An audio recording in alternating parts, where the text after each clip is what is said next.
ಇನ್ನಷ್ಟು ಉಪಯುಕ್ತ ಮಾಹಿತಿಗಾಗಿ ನಮ್ಮ ಜೊತೆಲಿ ನ್ಯೂಸ್ ಯೂಟ್ಯೂಬ್ ಚಾನೆಲ್ ಅನ್ನು ಸಬ್ಸ್ಕ್ರೈಬ್ ಮಾಡಿ, ಬೆಲ್ ಐಕಾನ್ ಅನ್ನು ಕ್ಲಿಕ್ ಮಾಡಿ. ನಿಮ್ಮ ಅನಿಸಿಕೆಗಳನ್ನು ಕಮೆಂಟ್ ಮೂಲಕ ತಿಳಿಸಿ. ನಮಸ್ಕಾರ, ಜೊತೆಲಿ ನ್ಯೂಸ್ಗೆ ಸ್ವಾಗತ.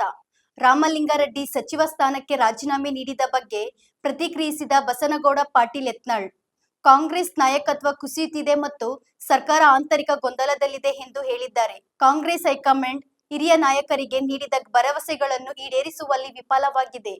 ಇದು ಅನಿವಾರ್ಯವಾಗಿ ಈ ಬಿಕ್ಕಟ್ಟಿಗೆ ಕಾರಣವಾಯಿತು ಎಂದು ಯತ್ನಾಳ್ ಟೀಕಿಸಿದರು. ಈ ರಾಜ್ಯದಲ್ಲಿ ಒಳ್ಳೆಯ ಮಂತ್ರಿಗಳು ಮತ್ತು ಯಾವುದೇ ರೀತಿಯ ವಿವಾದಾತ್ಮಕ ಆಗಲಿ ಭ್ರಷ್ಟಾಚಾರ ಆಗಲಿ ಯಾವುದೂ ಸಹ ಇರಲಾರಂಥ ಒಬ್ಬ ಒಳ್ಳೆಯ ವ್ಯಕ್ತಿ. ಅವರು ಕೇಳ್ತಾ ಇರೋದು ನಿಜ ಅಲ್ಲ. ಈ ಜಲಸಂಪನ್ಮೂಲ ತೊಗೊಂಡು ಏನು ಮಾಡ್ಬೇಕ್ರಿ? ಬೆಂಗಳೂರಿನಾಗ ನೀರಾವರಿ ಉತ್ತರ ಕರ್ನಾಟಕದ ನಮ್ಮ ಸಚಿವರಿಗೆ ಕೊಡಬೇಕು. ಅದು ಯಾರಿಗೆ ಕೊಡ್ತಾರೆ ಕೊಡಲಿ. ಉತ್ತರ ಕರ್ನಾಟಕದವರು ಯಾಕಂದ್ರೆ ಕೃಷ್ಣಾ ಮೇಲೇ ಹೆಚ್ಚಿನ ಇದು ಅದಾವೆ. ಕಾವೇರಿ ಕೃಷ್ಣ ಎರಡೂ ಬೇಕು. ಅದರೊಳಗೆ ಕೃಷ್ಣಾ ಮೇಲೆ ಹೆಚ್ಚು ಯೋಜನೆಗಳು ಇರೋದ್ರಿಂದ ಈಗಾಗಲೇ ಅದನ್ನು ಖಾಲಿ ಮಾಡಿ ಹೋಗಿಬಿಟ್ಟಾರೆ ಹಿಂದಿನ ನೀರಾವರಿ ಸಚಿವರು, ಅರ್ಥಾತ್ ಈಗಿನ ಮುಖ್ಯಮಂತ್ರಿಗಳು.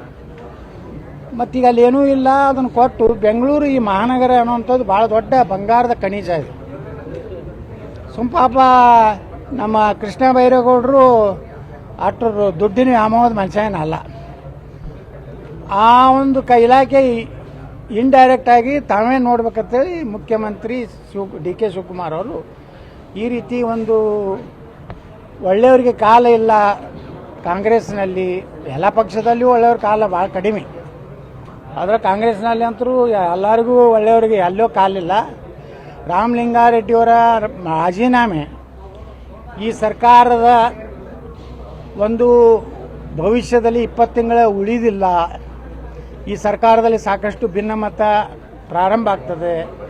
ನಿನ್ನೆ ನಮ್ಮ ಹಿಂದಿನ ಸಹಕಾರಿ ಸಚಿವರಾದಂಥ ರಾಜಣ್ಣ ಅವರು ಸಹ ಹೇಳಿದ್ದಾರೆ, ಅಹಿಂದವನ್ನು ಸಂಪೂರ್ಣವಾಗಿ ನೆಗ್ಲೆಕ್ಟ್ ಮಾಡ್ತಾ ಇದ್ದಾರೆ ಅಂತೇಳಿ. ಅಹಿಂದಾನೇ ನಮ್ಮ ದೊಡ್ಡ ಒಂದು ಶಕ್ತಿ ಇತ್ತು, ಅದನ್ನು ಕುಂದಿಸುವ ಕೆಲಸ ಮಾಡ್ಯಾರ ಅಂತೇಳಿ ರಾಜಣ್ಣ ಹೇಳಿದ್ದಾರೆ. ಈ ರೀತಿ ಅಪಸ್ವರ ಏನು ಪ್ರಾರಂಭ ಆಗಿದೆ. ಇವತ್ತು ಕರ್ನಾಟಕದಲ್ಲಿ ಮೊದಲೇ ವಿಕೆಟ್ ಪತನ ಆಗಿದೆ. ವಿಜಾಪುರದಲ್ಲಿ ಮೊದಲನೇ ಹೋರಾಟ ಪ್ರಾರಂಭ ಆಗಿದೆ. ವಿಜಾಪುರ ಹೋರಾಟಕ್ಕೂ ಕರ್ನಾಟಕದ ಸಚಿವ ಸಂಪುಟಕ್ಕೂ ಎರಡು ಏನು ಸ್ಪಷ್ಟ ಸಂದೇಶ ಅಂದರೆ ರಾಜ್ಯ ಸರ್ಕಾರ 20 ತಿಂಗಳು ಪೂರೈಸೋದು ಆಗುವುದಿಲ್ಲ ಮತ್ತು ರಾಜ್ಯದಲ್ಲಿ ಹಿಂದೂ ವಿರೋಧಿ ಸರ್ಕಾರ ನಡೆದಿಲ್ಲ ಅನ್ನೋಂಥ ಸಂಕೇತ ಇವತ್ತು ವಿಜಾಪುರದಲ್ಲಿ ನಡೆದಿದೆ. ಮತ್ತು ಕರ್ನಾಟಕದಲ್ಲಿ ರಾಮಲಿಂಗಾರೆಡ್ಡಿಯವರು ರಾಜೀನಾಮೆ ಕೊಟ್ಟಂಥದ್ದು ಧೈರ್ಯ ಮಾಡಿ ನಾನು ಇಷ್ಟೇ ಹೇಳ್ತೀನಿ, ಅವರು ಏನು ಸರಿಬಾರ್ದು. ರಾಜೀನಾಮೆ ಅಂಗೀಕಾರ ಆಗಬೇಕು ಮತ್ತು ಆ ನಗರಾಭಿವೃದ್ಧಿ ಬೆಂಗಳೂರು ನಗರಾಭಿವೃದ್ಧಿ ಅನ್ನೋಂಥ ಬಂಗಾರದ ಕಣಜ ರಾಮಲಿಂಗಾರೆಡ್ಡಿ ಅವ್ರು ಸಿಕ್ಕರೆ ಪಾಪ ಅಲ್ಲಿ ಬಡವರಿಗೆ ಬೆಂಗಳೂರಿನವ್ರಿಗೆ ಸ್ವಲ್ಪ ಭ್ರಷ್ಟಾಚಾರದ ಒಂದೇನು ದಾಹ ಇದೆ ಕಡಿಮೆ ಆಗ್ತದೆ ನಾನು ಅನ್ನಿಸ್ತದೆ. 100% ನೋಡ್ರಿ, ಈಗ ಅಲ್ಲಿ ಯಾರೂ ಸಮಾಧಾನ ಇಲ್ಲ. ನಮ್ಮ ಎಂ ಬಿ ಪಾಟೀಲ್ರೆ ನಿನ್ನೆ ನೋಡಿದ್ರೆ ಪ್ರಮಾಣ ವಚನ ತೊಗೊಂಡ ಮ್ಯಾಗ ಹಿಂಗೆ ಹಿಂಗೆ ಹಿಂಗೆ ಹಿಂಗೆ ಮಾಡಿದ್ರು. ಅಂದ್ರೆ ಎಲ್ಲರೂ ಒಂದಾಗ್ಯಾರ. ಅವರು ನಮ್ದು ಯಾರು ಹಳಿ ನಾಯಿ ಕೇಳಾಗ್ಯಾರ ಅನ್ನಂಗಿತ್ತು ಅದು ಸಂದೇಶ.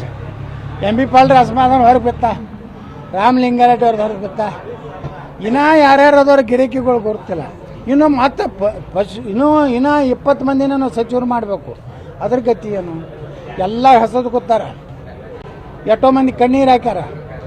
ಯಾರು ನಮ್ಮ ಸಂತೋಷ್ ಲಾಡ್ ಕಣ್ಣೀರು ಹಾಕೋತ ಹೋಗ್ಯಾರ. ಅಲ್ಲಿಂದ ದ ಗ್ರೇಟ್ ಜಮೀರ್ ಅಹಮದ್ ಖಾನ್ ಅರ್ಧಕ್ಕೆ ಪ್ರಮಾಣ ವಚನ ಅರ್ಧಕ್ಕೆ ಬಿಟ್ಟು ಹೋಗ್ಯಾರ. ನಾನು ಭಾಳ ದುರ್ದೈವ ಅಂದ್ರೆ ನಮ್ಮ ಮಠಾಧೀಶರು ಕೆಲವು ಮಂದಿ ಕೇಸರಿ ಕ್ಯಾಮಿ ಹಾಕ್ಕೊಂಡು ಜಮೀರ್ ಅಹಮದ್ ಖಾನ ಉಪಮುಖ್ಯಮಂತ್ರಿ ಮಾಡ್ಲತ್ತ ಹೋಗ್ತಾರೆ. ಇವ್ರಿಗೇನು ಮಾನ ಮರ್ಯಾದೆ ಏನು ಸ್ವಲ್ಪ ಬೇಕಲ್ರಿ? ತಮ್ಮದೇನು ಇನ್ನ ಯಾವ್ದಾರು ಒಬ್ಬ ದಲಿತ ಹಿಂದುಳಿದ ಯಾವುದೋ ಒಂದು ಜನಾಂಗ ಅನ್ಯಾಯ ಆಗಿದ್ರೆ ಹೋಗಲಿ, ಜಮೀರ್ ಅಹಮದ್ ಖಾನ್ ಉಪಮುಖ್ಯಮಂತ್ರಿ ಮಾಡೋ ಅಂದ್ರೆ ಎಲ್ಲಿಗೆ ಬಂದೈತಿ ಮಠಾಧೀಶರ ಕೆಲಸ ಅಂದ್ರೆ ಇವರು ಬರೇ ಮಂತ್ರಿ ಮಾಡೋದು ಮುಖ್ಯಮಂತ್ರಿ ಮಾಡೋದ್ರಾಗ ಇವ್ರು ಬಿದ್ದಾರೆ. ಈ ರಾಜ್ಯದ ಜನರಿಗೆ ಬೇಕಾಗಿದ್ದು ನೀರಾವರಿ, ನಿರುದ್ಯೋಗ ಯುವಕರು. ಇವತ್ತು 4 ಲಕ್ಷ ಹುದ್ದೆ ಖಾಲಿ ಅದಾವು, ನೀರಾವರಿ ಇಲ್ಲ, 4 ಲಕ್ಷ ಹುದ್ದೆಗಳು ತುಂಬಿಲ್ಲ, ಭ್ರಷ್ಟಾಚಾರ ಅಂತ ತುಂಬಿ ತುಳುಕಲಾಕತ್ತದ.